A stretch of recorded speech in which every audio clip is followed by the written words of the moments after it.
Hi, finally got a chance to make the answers to the questions and answers video, so I'm going to do that now. It's kind of a quality versus quantity with these questions. I got a few you guys asking questions, which I always appreciate. I really enjoy interacting with you guys that have been here for a while, making good comments, stuff like that. So let's do it. From Jack MXM, do you ever rewatch Pokemon Pals for a trip down memory lane? I haven't seen it in a long time, so why is that? I think because I lived it. I don't know if this is like the thing for people that actually do acting professionally or whatever, but there were aspects of that were kind of stressful. It kind of reminded me of a time where I didn't really have a whole lot of money, and sometimes the creator of Pokemon Pals could be a little, I don't know if demanding is the right word, but there were times where you were stressed out trying to get the thing done in a fashion that was efficient and professional. So I haven't seen it in a while. I'm trying to think the last time I would have seen it. Oh, I don't know. It's been a long time. It's weird to think that I think at the time of its production there were 4 gens. And so maybe half the Pokemon that have ever been created weren't created yet. So yeah, I'm pretty sure it was before Gen 5. So yeah, I guess it would have been after Gen 4. I remember talking about certain Pokemon where you'd say the name wrong, and I was like, there's a Magmar and there's a Magneton. There's not a Magnamar or whatever it was in that one episode. I think we did get to a point where we had some Gen 4 Pokemon there. But anyway, I haven't seen it in a while. I'm sure I'll watch it again at some point. But he has been putting up, or Nate has been putting up some shorts of like behind the scenes stuff, which is fun to see. I think he's promoting a new movie now, and he's kind of doing that. But if you haven't watched anything from that YouTube channel in a while, I'd suggest watching some of the shorts he's doing because, you know, it's stuff I don't remember. Like, I think he posted a moment recently where when I was doing the role, obviously I was closing or when I was doing Brock, obviously I was closing my eyes, 99% of the time. So he had some clip where Misty like walked off in a weird direction, and I didn't know where she was. So I was like, that's an interesting reaction. Acting where you can't see was always interesting, but it was fun. How's the whole parenting thing going? It's fine. Having 2 kids is a lot when it comes. I don't know how anyone has like 8 kids. Like that just seems insane to me. As you can probably tell from the room behind me, like we are fighting a losing battle with the front room when it comes to toys and stuff like that. So the 7-year-old, we're definitely having to kind of battle to teach like responsibility, I guess you could say, or just like getting her to be helpful and like do the things she's supposed to do when it comes to like homework and trying to pick up toys and stuff like that. So we're working on that. The 2-year-old is like fearless and gets into everything, and she's, I guess the joke about your second child being the wild one was accurate in this scenario. So life's busy. That's one of the reasons I don't make a whole lot of YouTube videos, is I tend to, I'll get into a different question, but parenting's going fine. We have reached a certain point where we have like a whole mass of things for like the under 2 crowd that we don't need anymore. It'd be very nice to get that shit out of the house and just not have it anymore. We're not having any more kids, so we don't need like a certain category of stuff. And with spring cleaning, that's going to feel pretty good. Question 3. I did talk about this in a different video, but did you get a Switch 2 and how you're finding it? If you haven't seen that video, I do talk about it. I haven't gotten a Switch 2. Been enjoying Tears of the Kingdom on the Switch 1. I did actually download Pokemon Fire Red for my elder daughter to play and for me to supervise, because it can be a little tricky. Like, she's reading pretty good now, but there's still like stuff that Pokemon's kind of an awkward like interface to be an early game, so helping her with that. But so I haven't played the Switch 2. Actually, I haven't played it at all. I don't know. Man, I don't know that many people anymore, but I don't actually know anyone with a Switch 2 in my life. Like I even knew somebody that had a Wii U, and I would like occasionally play his Wii U, but I don't know anybody who's switched to. That's crazy. Wow, I feel old. So don't have it. I'm sure I'll get it at some point. I think it's March. I don't know when I'll release this, but Pokopia seems to be like the first game that's going to come out for the Switch to me anyway. That's like, well, yeah, that is a game you can't play on the original Switch. I know the Mario Kart game came out, but this is another one where it's like, yeah, no, that'll probably sell some consoles. That's Jack's questions. Thank you. Next poster is Coded Trout. What draws you back to YouTube after all this time? I do tend to release a bunch of stuff at the beginning of the year, but obviously I don't post consistently. With parenting and stuff like that, we don't want our kids to like be involved in YouTube. So I know every family has to make that decision about when they're going to be exposed to social media and the internet and everything else, but not going to be involved in this YouTube page. So it's the one reason why I don't necessarily post all the time, because usually someone's in the house running around making mischief, or I don't know, it just feels weird to take away time from doing something with the family or working on something to make YouTube videos. So this isn't my career. I do have a career. So between that and being a parent and all that stuff, not a whole lot of time for YouTube. Tend to take some time at the end of the year around the holiday season. Usually there's some reason why I'm here working and like family is out of town. So it gives me a chance to make a bunch of YouTube stuff and then spread it out through that first part of the year.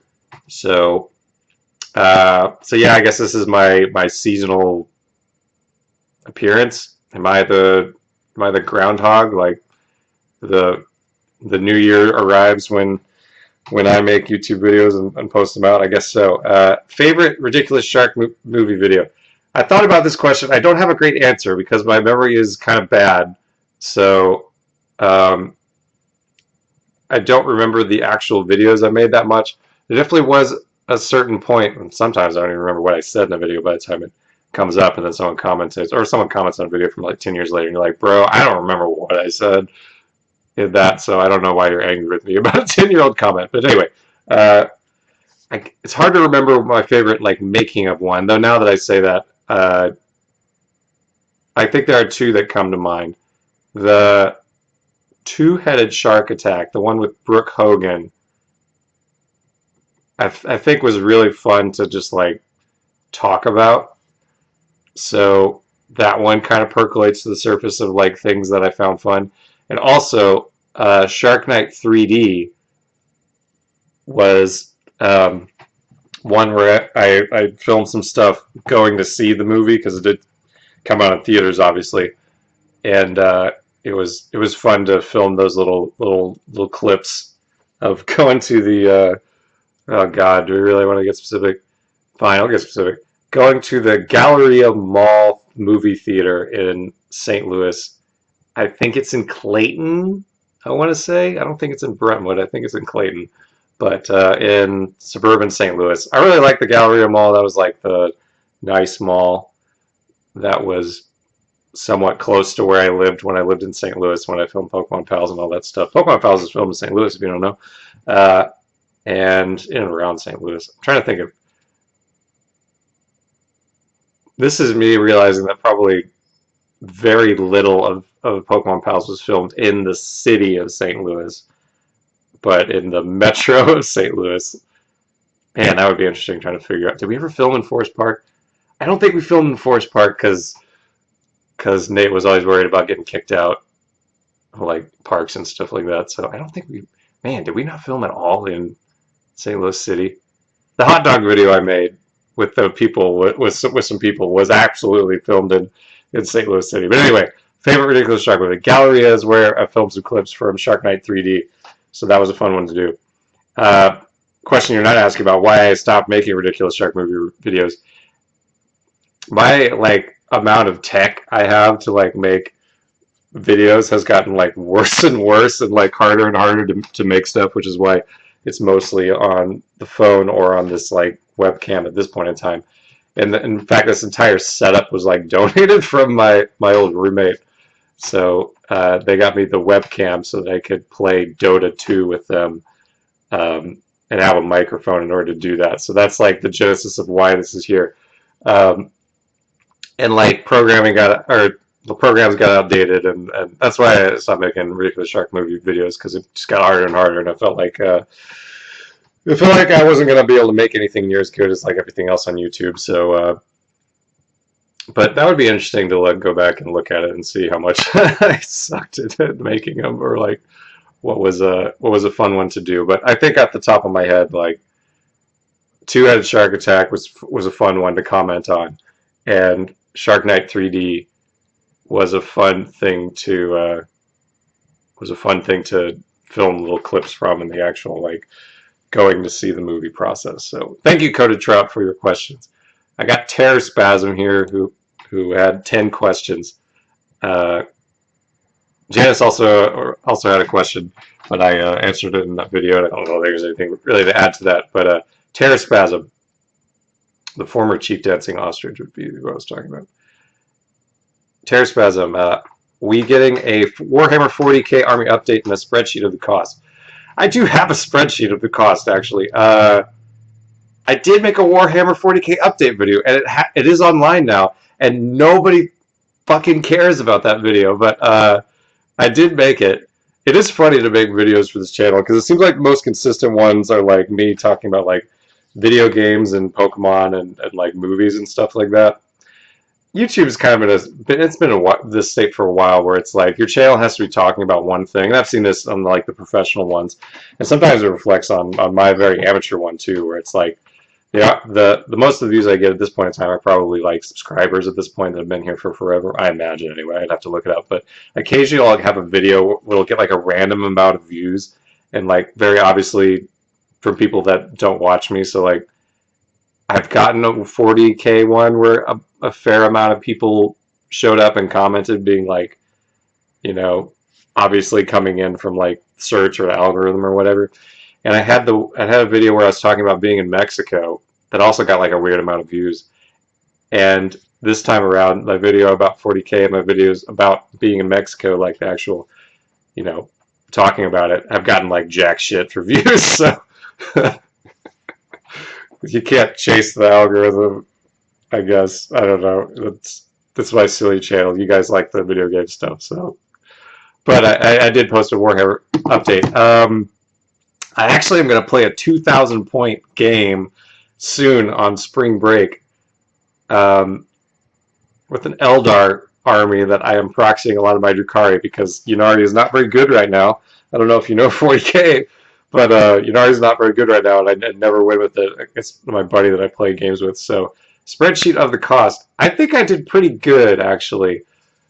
Maybe that's why my army sucks, but I got a really cheap discount box that was like the old Start Collecting box for like 67, which was really cheap. I got a Combat Patrol for Eldar on sale. I got a couple characters for the Drukhari stuff.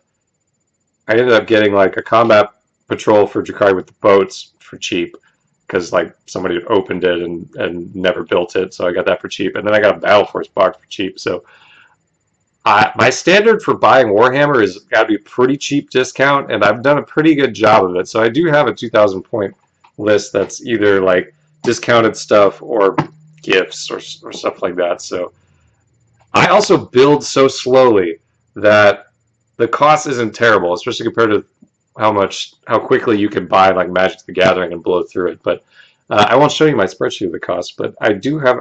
I'm pretty sure I do have a 2,000 point army for under $500. Pretty sure, but have you noticed your BO increase at the start and deep diving into a 40k hobby? Brother, I work with penguins, so like my nose is like gone when it comes to like smelling BO or whatever. I haven't had too many encounters with like body odor at the game store.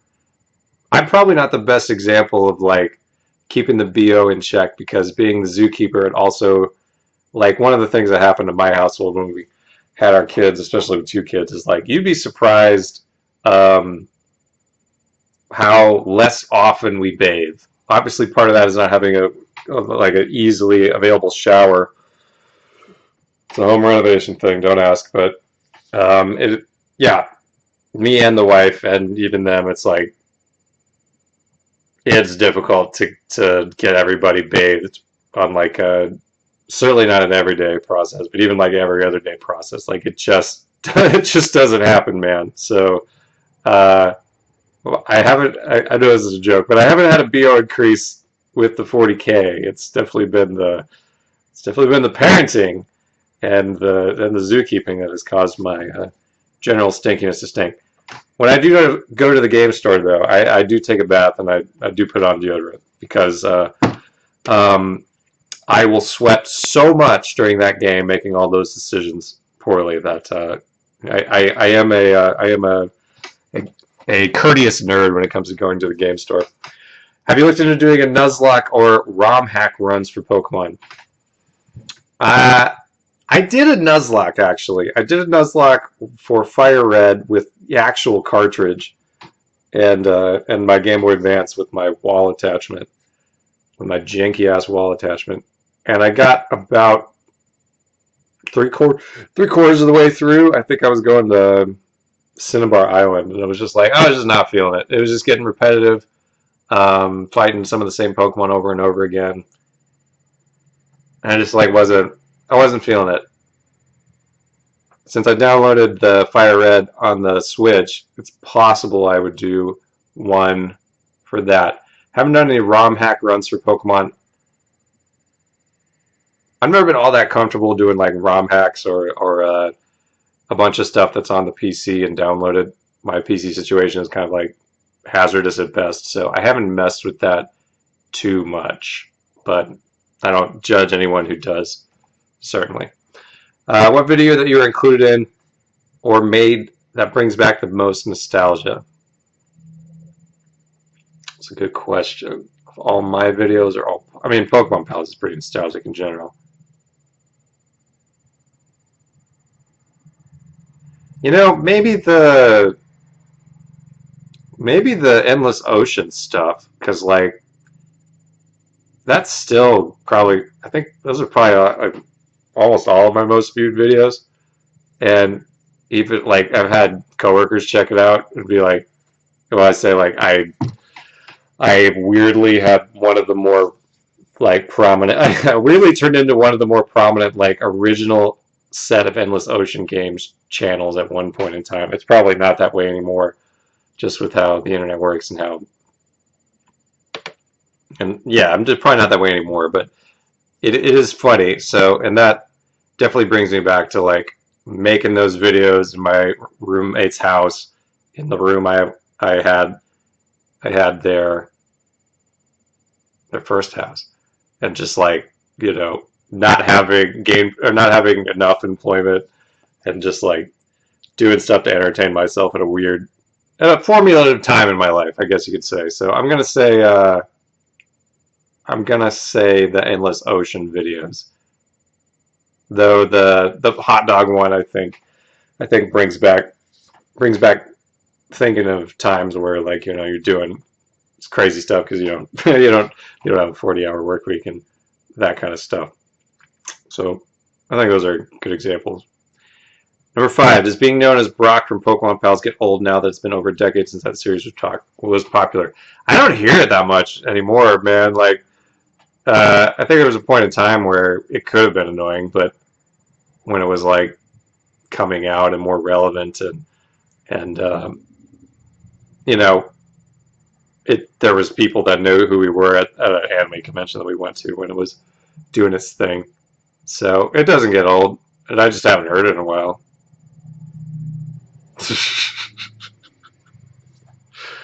How did your perspective of life change after not just one child but going to two? Was there a difference perspective of having a second one? There was a lot, actually. Um, the weirdest thing about having a second child is that you suddenly have an older child and your entire family dynamic changes. So like that kid, like you have a second baby, and obviously every kid is different. We haven't seemed to have like weird developmental issues or anything or neurodivergent stuff or anything like that. So we've been fortunate to not have to be like, we had a second kid and they're physically very different from the first kid. We've generally, knock on wood, we've generally had healthy children so far, knock on wood. But the second baby comes and it's like, oh, I've done this before. I change the diaper, I do the thing, like all that is very familiar. Having the older child is like a light switch happens, and you have the younger child, and then bam, you have an older child and a younger child, and the older child is probably jealous and going through a bunch of stuff because her family dynamic is changing too. All these things are changing with her at the same time that it's changing with you. So that was what I had noticed the most of all, and it was a little stressful in that regard. It probably helped that I had 12 weeks off. So, for that period of time, like while mom was exhausted and recovering and feeding the very tiny baby, I could, go out and have adventures with the older kid. So that was probably useful. But that was the biggest difference I felt. And then as, the younger child gets bigger, like, I guess if you think about it this way, if you're in a family scenario where it's you and your partner and you have kids and you share kids and everything's in the same house and all, you went from a 2-to-1 ratio of, like, imagine a classroom or whatever, your 2-to-1 ratio of kids from a 2-to-2 ratio and like you used to outnumber them and now you don't. I have heard that going from 1 to 2 is the hardest, going from 2 to 3 not as much, because your attention's already split anyway, and then after a certain point, like, your kids kind of start entertaining themselves. I've asked, people at the zoo I work at, when they walk out with 5 kids, they're like, how do you do it? I can barely handle 2. And they were like, well, at a certain point, they start entertaining themselves. And I'm like, that's true. Sometimes entertaining the children can be a task all by itself. But other perspectives of life, I feel like, especially after the second one, I don't know if that's time or like the second kid being there, is like, you definitely prioritize your free time more when it comes to, like, I don't know, just like what you're willing and able to do. The YouTube stuff is part of that, obviously, where you like consolidate. Consolidated when I do it, but like some stuff that's like not as important falls away. Like some of your hobbies that aren't as important falls away. Some of your interests that aren't as important falls away. Some of the people that aren't as important falls away too. It's just kind of the thing. And in a lot of ways, it kind of like clarifies what's most important to you and what's like the biggest aspects of your personality. For me, there were some things I just wasn't interested in anymore. So like wrestling, for example, was a big one that I just wasn't interested much in the product anymore, and there wasn't enough time for it, and I didn't want to pay for the WWE Network at that point in time. And hell, it's gotten a lot more expensive now than that. That used to be the easy thing, but wrestling fell away. Magic the Gathering kind of fell away. I followed a little bit, but not as much as I used to anymore. Warhammer kind of stepped in. Basketball was there, but kind of stepped in again. So, video gaming still important. YouTube still somewhat important because I still make videos. Writing still important. That kind of stuff. Definitely, I guess it clarifies you as a person in a way. At least that's been my experience. So, good question, Terror Spasm.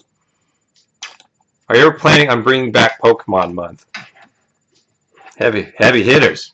Probably not. It might be a fun thing to do. Maybe that's a blitz to go through. But it did feel like at a certain point in time, like I didn't have as much to say about it. There wasn't like an entire month's worth of videos to talk about Pokemon. Though I keep talking about Pokemon, like you figure I'd organize that a little bit more. But I think Pokemon in general as a game is kind of a weird place for me because I don't know. It feels like I like the open world games, but there's a lot of stuff about them like I don't appreciate, whether it's like the experience shared thing or like it's an easy game anyway, and they made it even easier. And like some of the tech stuff is kind of embarrassing, like, and yet I appreciate like where Zelda goes when it does something new, but I don't seem to follow it for Pokemon for whatever reason. Like I haven't had any interest in any of like the Legends games, for example. and people say those are good and different, and I just like haven't gone for them. So maybe I'm part of the problem in that I want Pokemon to evolve, evolve, but not like that, right? So you know, look, I feel like I don't have as much enough to say to make an entire month of Pokemon videos, but maybe that's not a terrible idea to do like when I'm doing one of these blitzes to like have something like that because I mean now that I think about it, some other questions earlier, like I really liked the video game month I did where I was talking about all the video games that I really liked. You bring up a good point. Maybe I should. Maybe I should. You're talking me into it. Good job. Number 8. What is your opinion on the recent craze for trading card games, especially Pokemon? It was real weird to like live through it, I guess, because I've been playing. I've been around, right? I played the first set of Pokemon and played really heavily for like the third gen. All the EX series. I like fell off of it after that. Still occasionally pop in and and get some booster packs and open them and stick them in binders. Me and the kid will do that sometimes, not that often, but um, it was very weird in the pandemic to just see like that normal thing of Pokemon cards at Walmart or Target or wherever. You see them all the time; they're there, and then in the pandemic, it's just like it's just gone. It's just totally gone, and you're like, there's like signs and everything. You're like, what happened? How did this thing that was never particularly cool, even in the trading card game, in the trading card business, suddenly become like so popular from a collectible standpoint? I remember at a certain point in time I got into Magic the Gathering and it was like, well, this is like the proper trading card game, right? Like this is the one that's actually popular and actually like deep and stuff like that. So it was very weird to suddenly see Pokemon get like super popular. What do I think about it though? It's complicated, I think. I mean, it's cool that people are into it. It does feel like, and this was happening when I was playing Magic the Gathering, but like so much product, right? Like so many sets pumped out time after time after time after time after time. And it just feels like it gets to be a lot. Like I remember when I was collecting the EX cards, like it didn't feel like they were shot out of a cannon at us. But maybe they were and you just don't realize it because when you're younger, like those 2 years worth of cards that you collected, you know, went by in so much longer amount of time than like 2 years of cards do when you're in your late 30s. So like maybe that's part of it. Um, like it's cool that people are into it. It does feel like, especially with the Pokemon, that like the game isn't really the thing. And I think it's a little bit with Magic the Gathering too, especially with all the crossover things where Spider-Man or Teenage Ninja Turtles or whatever come into play, where it's like the game takes kind of like a back seat. I know Pokemon is not like the most complicated game in the world, but it does feel like the recent craze for the collectability of it and the value is like maybe a little bit troubling, you know, like especially with Pokemon, it's supposed to be just this fun thing for like kids to get into, and it is a shame that the interest in it rises the prices so high for the secondary market that like for a kid or adult to get into it or collect it in a way that the price becomes a barrier doesn't feel great. So I like that people like it, but I don't like how people abuse it, I guess you could say, or abuse the popularity, whether it's the companies or the secondary market or people that try to turn it into a monetary investment. Like I don't like all the investment stuff. When I was playing Magic the Gathering, like the cost of the competitive cards very much felt like a barrier to not only a barrier to entry, but a barrier to fun. Like the person that just paid more money to get the cards, not even open packs, just like to buy the singles, would win the game in your like casual group. So that probably dovetails into your question about gambling and other aspects of society, which I'm going to make a separate video about. If I have time, I'll probably do it I'll probably do it after I do this one. But in general, I like that people like the cards. I don't like that everyone preys upon those people that like the cards. How's that? Number 9, what are your thoughts on the recent normalization of gambling and so many different hobbies in day-to-day life that were not fairly common when you were younger? All right, so I will make another video on that, like I just said. I think it's bad in general, the gambling.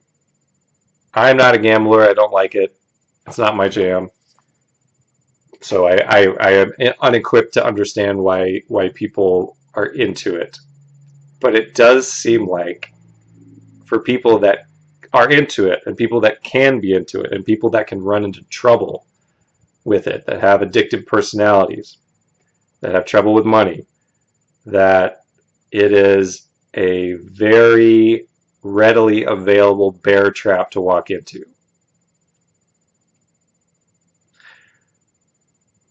And I think the tide is turning on that a little bit with stuff like sports gambling or whatever. Oh God, I just thought of something else. I'll talk about it more in another video. But in general, normalization of gambling to such a vast array can't be great for society. Oftentimes on a very personal level, and increasingly on a society-wide level. Like, it ain't great. But I'll talk about that in another video. Last question. Do you want to Smogon Black and White 2 double battle me sometime? Thank you for the invitation, but oh man, where is my Black and White 2? I never double. I double battled my friend one time in like Gen 4, and he did a lot of surf spam. Like, he would have 2 water Pokemon with the surf spam and end up healing them and kick my ass. And I'm not very good at double battle. Like, man, I haven't played a Pokemon battle in a long time. I feel really out of touch with Smogon in general, or just like the competitive Pokemon battling. Like, I definitely paid attention to Smogon and Tears and stuff like that in Gen 4. And I assumed that the one-on-one 6v6 was just like the standard format for Pokemon. And man, it feels like double battle is the thing. And I really lost touch with like Smogon and all that stuff. But bunch of really good questions, Terraspasm. I'm going to make that video about how gambling is ruining everything. But thanks you guys for your questions. Hope you enjoyed this video.